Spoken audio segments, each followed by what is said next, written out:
Language is meant to connect people, but for some, language become the very reason they are excluded. In a country rich with different dialects and culture, not everyone speaks the same tongue. And while diversity should unite communities, there are still voices silenced by judgment, ridicule, and misunderstanding. This is the reality behind Voices Beyond Dialects. In a quiet community of Barangay Mabunga lives a woman whose silence speaks louder than words. For someone like Nanay Tita, who grew up speaking only in Bisaya, language became more than just words. It became a challenge she had to face every single day. Maayong buntag ya, ako si Jessa May. Ansa man imong pangan? Tita, Ang pila ka nakatuig? 59. Kumusta man imong karon?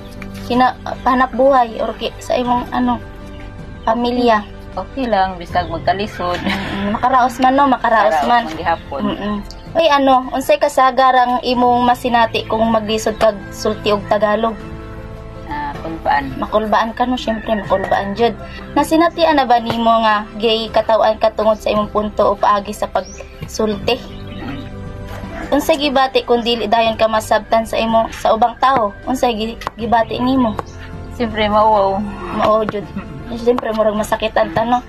Nya. Kitang-taka. Giun sa pag-apekto sa kalisod sa pinulangan ang imong pagsalig sa kaugalingon sa pag-istorya. Unsay apekto sa imuha?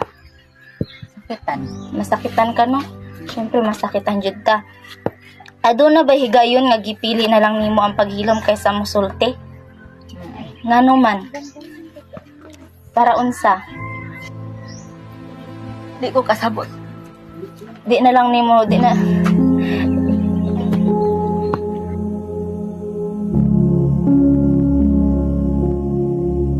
What others consider harmless jokes slowly became wounds hidden behind forced silence. Di na ako masabtan na akong kaugalingon. Oo, kay, syempre, ihilom na lang nimo ba? Arong wa nalay gubot, no? Oo, parehas jud tayo na napod ko. Kay, pod ko ni, ranas pod na ako ba? Sa mo ang kaugalingon, hayaan na lang. Para way gubot, no? Oo, inana jud. Na lang ta, magpaano na lang ba pa, paraya. Hayaan na lang nato. Because no one deserves to feel ashamed of their dialect. No one deserves to be mocked for trying to communicate. So, unsay labing lisod sa pagkikomunikar gamit ang pinulangang dili nimo naandan. Unsay lisod ba jud kaayo? Oo, lisod dito adjust sa atong. So nimong masabtan sa uban bahin sa mga Bisaya nga mosulti. Ang ilahang akong gustong masabtan sa mga Bisaya kanang magbaulang di lang laglog kay Oo. na sanay sa laglog na Bisaya. Karang magkasintanay lang ba? Kaya na magkasinabtanay. Giun sa makatabang ang respeto o pagsinabtanay aron mas maayo ang komunikasyon. Giun sa makatabang ang respeto.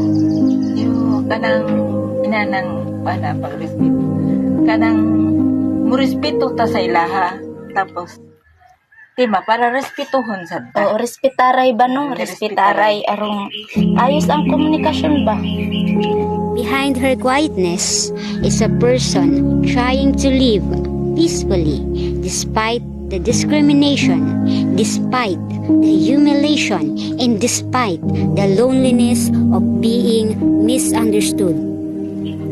Sige. Kung aduna kay mensahe para sa mga tao nga nakaagi usab ani, unsa man imong mensahe sa mga nakaagi ani, sa mga nakaranas na ning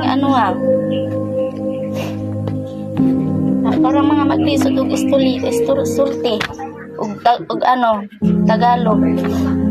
Ay pag takuan naman pag dili na ko ka maglisod ko Tagalog, di naman ko alam ang tingog. Hindi na lang lang. Di na akong tingog kay. Dili man po na ako tumasabtan niya ang akong istorya, hindi po nila masabtan. Madyod o gani.